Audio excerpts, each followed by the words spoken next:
And now for the radio program that has rated tops in popularity for a longer period of time than any other West Coast program. The mystery program that is unique among all mystery programs. And I'll tell you why. It's because you know who's guilty. You see his every move. You know his complete plans, even his innermost thoughts. Yet the final curtain always brings a startling surprise. The Whistler.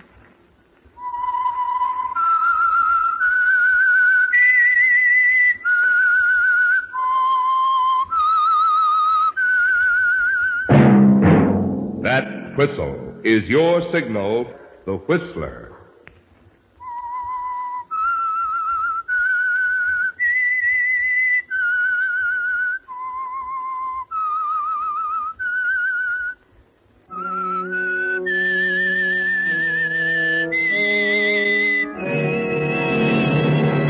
I am the Whistler, and I know many things, for I walk by night. I know many strange tales, hidden in the hearts of men and women who have stepped into the shadows. Yes, I know the nameless terrors of which they dare not speak. Yes, friends, it's the Whistler for the tops in entertainment. And now the Whistler's strange story. A question of murder.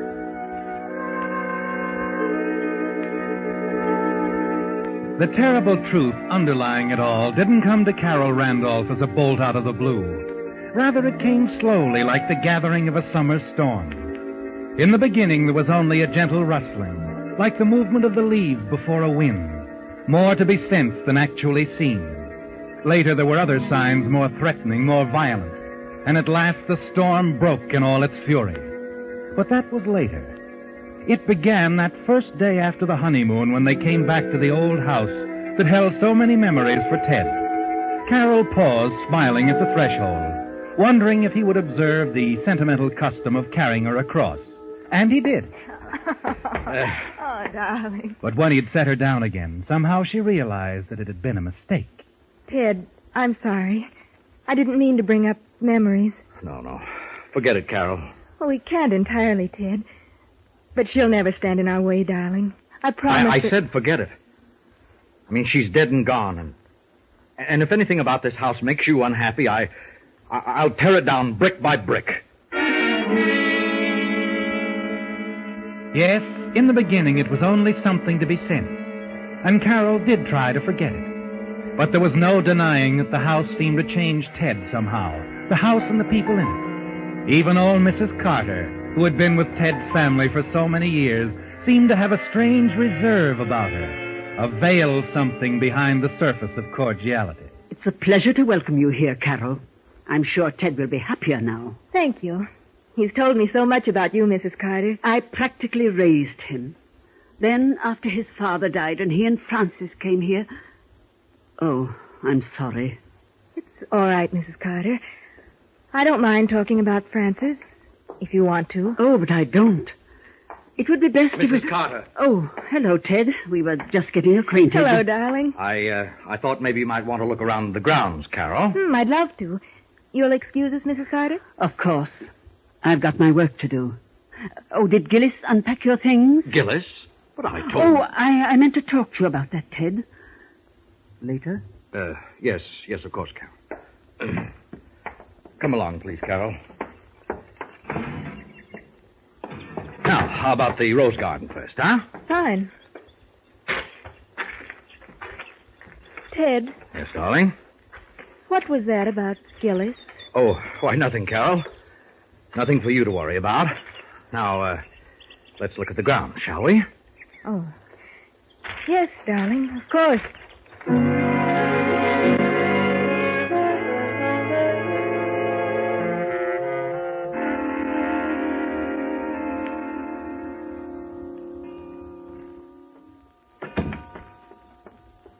Good evening, madame. Oh, hello. You must be Gillis. Yes, I didn't get a chance to thank you for putting everything away for me. I appreciate it, Gillis.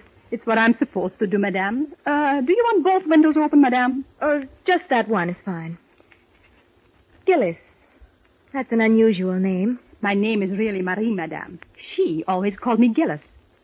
Said it sounded more continental-like. The first Mrs. Randolph? That's right. Oh, I'm sorry, Madame. I didn't Gillis, mean... let's understand each other. I'm not sensitive about Ted's having been married before. You don't have to feel strange around me. I'm sure we're going to get along just fine. Oh, then you've spoken to Mr. Randolph about me? Spoken to him? Yes. You see, he said that I should be let go. Oh? Mrs. Carter says it's because I talk too much. I don't mean to. Words don't come too easy for me, Madame. The right ones, I mean. And when they asked me all those questions at the inquest, Mr. Randolph didn't like... Inquest? Gillis, you don't mean inquest. They only hold an inquest when there's something strange about a death. I know, Madame. And there certainly was something strange about... Gillis, Yes, Madame. you may go now. I won't need anything further. Yes, Madame.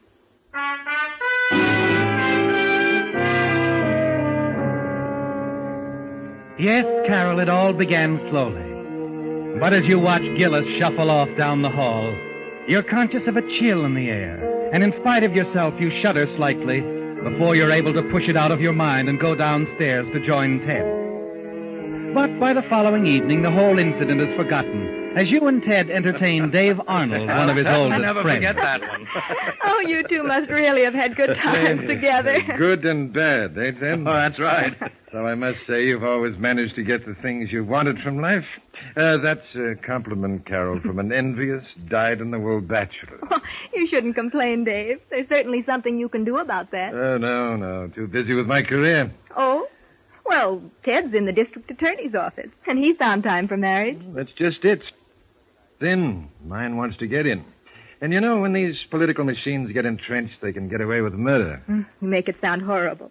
No defense, darling? Oh, we don't need one. We put our case up to the voters, remember? I certainly do. What we need is a Ted Randolph to run our campaign. I couldn't swing you over to our side, could I, Ted? We can promise big things, too. No, I'm afraid not, Dave. Oh, I'll admit your candidate's all right, but I think our man's a little better. Well, nothing to do then but dig up some dirt in your past and smear you.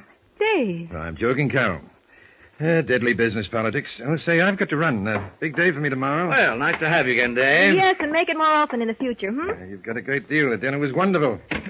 Good night, Ted. Carol. Good night. Thanks again. Good night. Anytime, Dave. Good night. Was everything all right? Oh, yes, sure. It's perfect. You know, I like him. Dave? Oh, he's all right. All right. I think he's charming. And he likes you. The way he hangs on every word when you're talking. Oh, yes. Just waiting for me to make a slip. A slip? Oh, Ted. Oh, why, does that surprise you? Surprise? Why, it shocks me. You're not serious. Look, darling, I love you, but sometimes you're a little naive. Why, Dave's an old friend, yes, but he's in the opposite political camp. Don't forget that. Why, he'd use anything to get us out of office. And he wasn't kidding when he said he'd smear me if he could. Ted, you must be exaggerating. Besides, what could he possibly find out about you? Carol, I've got some work to do. Would you excuse me for a while? Ted, wait. Yes? I've been wanting to talk to you. Tell me, how did you and Francis get along? Why, we quarreled. Is that all? No. No, once upon a New Year's, there was a girl I met on a trip to St. Louis. Girl I'd known for a long time. After Francis died, I married her. And I love her very much. That's all that's important. Oh, Ted. Ted, you didn't ever quarrel with Francis about me. Is that what's worrying you? Why, of course not, darling. Now, forget it, please.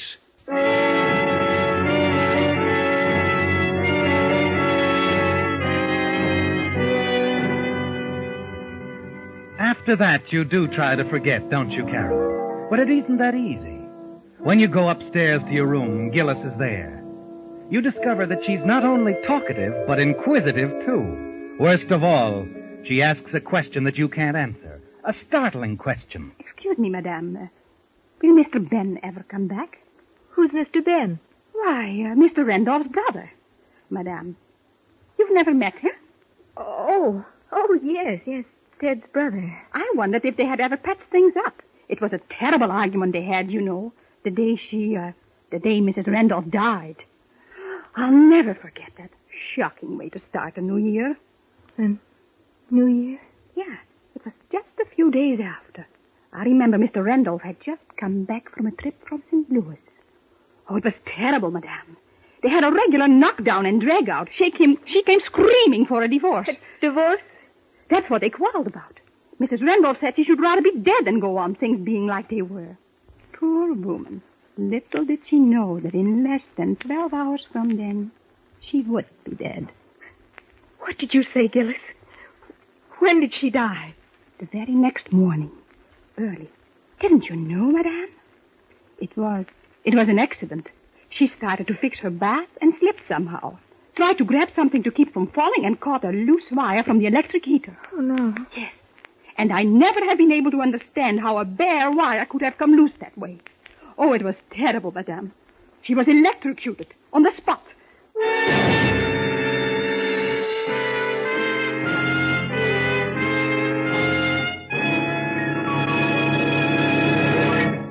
With the prologue of A Question of Murder, to another strange story by The Whistler.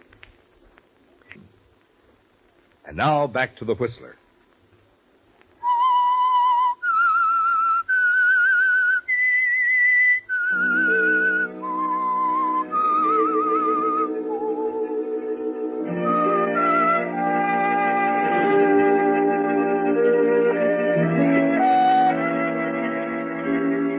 The gathering storm is closing in, isn't it, Carol? Like dark, warning clouds before the storm. You're sure now that Ted lied about the argument with Frances, his first wife. He told you it was nothing serious, didn't concern you. But from what Gillis has told you, you're certain the quarrel was over you, and that shortly afterwards Frances was dead. It's a terrible knowledge you possess, isn't it? Because you don't know what to do about it. The next morning you spend walking around the grounds, going over the whole nightmare in your mind. And then as you start back across the terrace to the house... Well, hello. Oh. You must be the new Mrs. Randolph, huh? I'm sorry, I don't believe we... No, my dear, we haven't met. But we're going to be real friends. I'm Ben, Ted's brother. Oh, I'm sure he's told you all about Brother Ben. Oh, yes, certainly. Ted's spoken of you so often, I did wonder when I was going to have the pleasure. Nice work, Mrs. Randolph. Shall we go in the house? Carol? Oh, you have talked to Ted about me. Oh, frankly, no. I simply read in papers. I was going to run down here sooner, but I allowed time for you two to get back from the honeymoon. A few days to get settled. Well, after you, Carol. That's it. My. Place has been all redone, huh? Your ideas? Why, no. It was like this when I... Mrs. Carter, I'll bet. Thinks of everything, that woman. Ted's always been a favorite. Yes, I know. I'm sure you'll want to say hello to Mrs. Carter. She's in the hall. Oh, Mrs. Don't Carter... bother if she's busy. I really don't... Yes, Carol? I really wanted a few moments to talk to you. Yes, it's me. The prodigal, the black sheep, the... I'm sorry, Mr. Randolph. You can't stay. Mrs. Carter. I have my orders. But why? I'm the... Oh, so you haven't told her about me, Mrs. Carter. What a rascal I am, a stealer. Please, Mr. Randolph, don't make it unpleasant for me. I'm hired to do exactly... No, old girl. Don't get the blood temperature up. I'm not staying. I have a perfectly satisfactory place to stay in town, the Marlborough. Nothing but the best. However, Mrs. Carter... Yes? Tell Ted I'll be dropping in, huh? Have to see him. Perhaps tomorrow night? I'll tell him. I intend to speak to Ted, too, Ben. You may come tonight if you wish. Oh, no. Always like to forewarn my brother. He's a planner, you know, Carol. He likes to know just what's going on. Exactly where he's going, dates, times, places. You gotta let him think he's in the driver's seat. Haven't you found it so? I'm discovering things that I didn't know. Oh, and your discoveries will be endless. I got to admire the boy, though. You'd think he was the senior, huh? He's a regular little Napoleon Teddy boy. The way he makes circumstances. Brilliant. Makes the circumstance? Yeah, you know. Plans. Fixes things. Even covers things up. Eh, Mrs. Carter? I'll show you out. No, wait. Just a minute, Ben. Did Ted cover something up? Oh. He hasn't told you about the unusual circumstances of Francis's accident, huh? Yeah, I guess he wouldn't. Well, tomorrow night. Get me in his date book, Mrs. Carter. I'll show you to the door. Don't bother. Good afternoon, all. Oh, the nerve. Just a minute, Mrs. Carter. Yes, Carol? Mrs. Carter, I found you very kind, very considerate since I came here.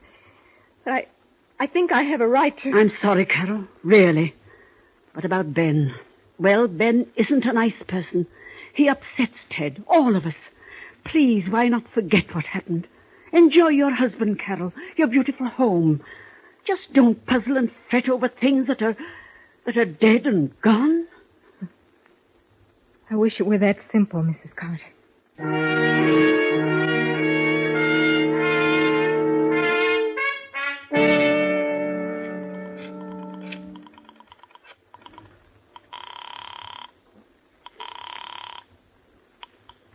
Marlborough Hotel. Mr. Ben Randolph, please. Thank you.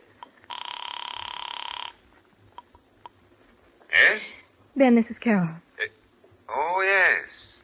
How sweet of you, Carol, to call me. Ben, I can't talk very long. I want to see you. Right away. Oh, I'm sorry, Carol. I have an appointment. But it's important, Ben. It's terribly important. There's something I have to know about Francis' accident. Oh. So that's it, huh? All right, Carol. I have a delightful cocktail bar here. I'll meet you in, say, half an hour. That is, if you're sure you want to come. I am sure, Ben. Thank you.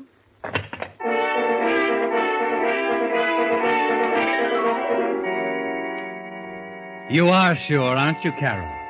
The time has passed when you can push your doubts away in a corner of your mind.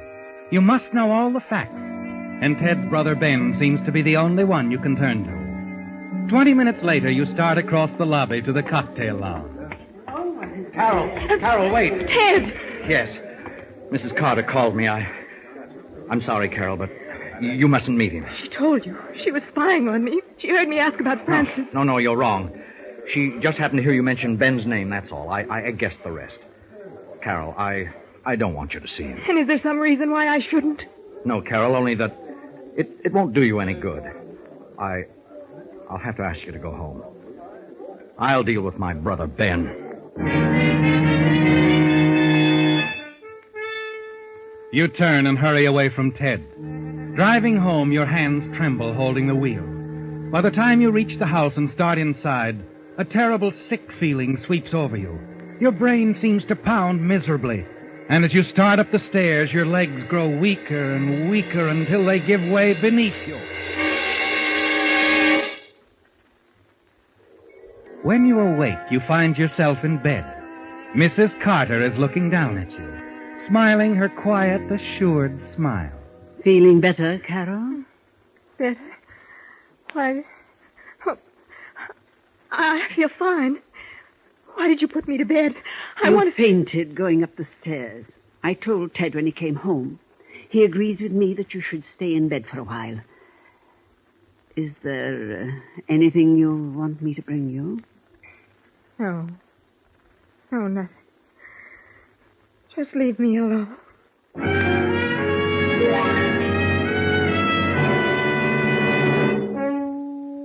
It's a breathless moment now, isn't it, Carol? The quiet before the storm. You fight against the feeling that perhaps you're to be held prisoner. But as you hear Mrs. Carter's footsteps going down the stairs, you know you have to find out. You cross to the door, find it unlocked, and then tiptoe to the head of the stairs. And then you stop, frozen in your tracks, as Ted's voice drifts up from the study. Dave Arnold, huh? Well, we expected him to do some snooping. Yeah, that's right. He was here to dinner, but I know I didn't let anything slip. Well, Chief, if anything I've done should prevent you from being reelected... Carol? No. All she knows is that Francis's death was an accident. I'm sure of it. I haven't told her anything else, and I don't intend to. And besides, Chief, she won't be leaving the house for some time. She isn't feeling very well.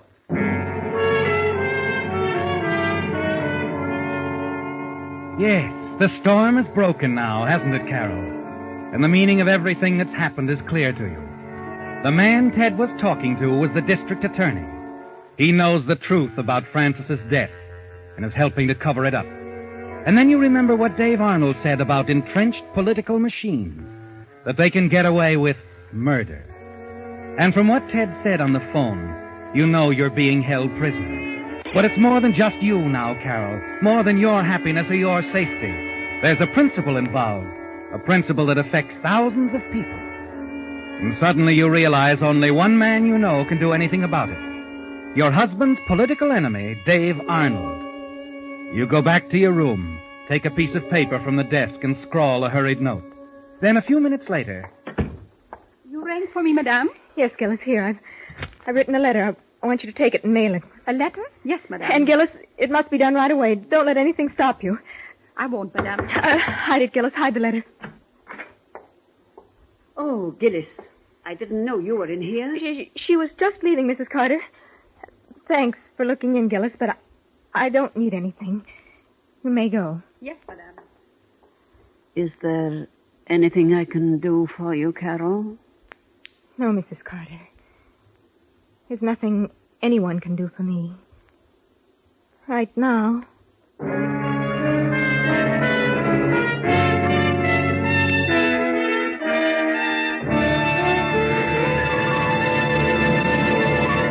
The Whistler will return in just a moment with a strange ending to tonight's story.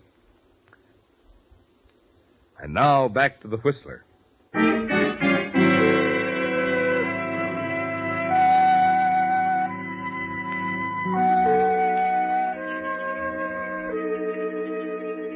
You can't fight the storm anymore, Carol.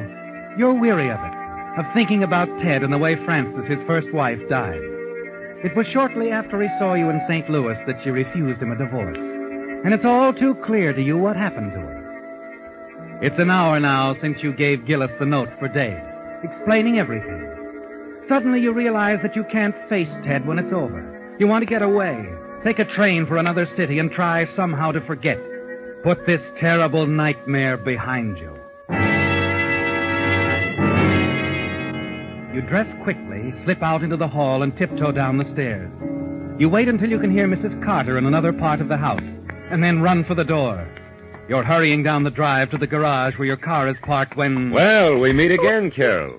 And just where I ran into you before. Ben. Oh, don't let me alarm you. Ted's furious enough with me as it is. I came to apologize. Talk to you about me? Oh, he certainly did. Poor old Ted. His women give him a lot of trouble. Frances certainly let him a merry chase. In another direction, of course. Frances? Yeah. First she tried spending his money, and when that got boring, she started spending some of it on me. Well, that was pleasant for a while. You mean Frances was interested in you? Interested? Well, that's one way of putting it, yes. Tell me about her, Ben. All right. Well, she wanted to marry me. It scared me silly when I found out. Oh, we had our laughs together, sure, but marriage? Well, that's a little bit more than stealing your brother's slingshot, huh? You and Frances. That's why Ted asked her for a divorce. It wasn't me at all. What? Oh, he didn't ask her for a divorce, Carol. She asked him. Oh, they had a terrible row about it. But you know, Ted, he clings to that for better or worse idea. And then, too, there's his position, the election and all. They decided it wasn't the sort of thing to let that Dave Arnold crowd find out about and twist all out of shape. Her accident, Ben. What did happen? Well, don't say you got this from me now. But it's simple enough. Frances tried to kill Ted, Carol. She smeared the bathtub with soap, ran the electric heater wire along in the back of the towel rack. What? Yeah. She had it all set up for Ted. She hadn't planned on slipping it. Instead of Ted grabbing it, she got it herself. Really an accident, huh? Oh, and Ted protected her, kept it quiet. Well, it was as much for his boss as for her. The district attorney couldn't get any place with rumors floating around that one of his boys was... Carol! Carol! Ted's voice, calling from the house, seems to bring your heart up into your throat. You move slowly along the drive, almost stumbling, the tears starting as you realize what you've done. That note you sent to Dave. It will ruin Ted, the district attorney, everything. You reach the terrace, stop, unable to go any farther. Carol? Mrs. Carter. You're feeling better, aren't you, dear? Mrs. Carter, I can't see Ted now. Yes, you can. Here. Please forgive a meddling old lady, Carol, but I took this letter from Gillis. You didn't really want it mailed, did you? The letter. Oh, Mrs. Carter. Carol! Where are you, Carol? Your husband is calling, Mrs. Randolph. I think you should go to him. I have my work to do.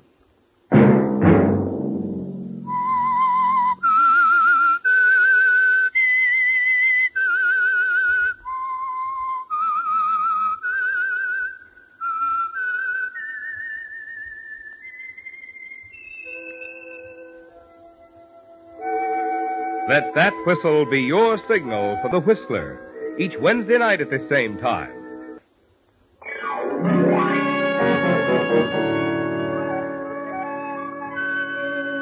Featured in tonight's story were Lorette Philbrandt, Joseph Kearns, and Gerald Moore. The Whistler was produced and directed by George W. Allen, with story by Beth Barnes and music by Wilbur Hatch.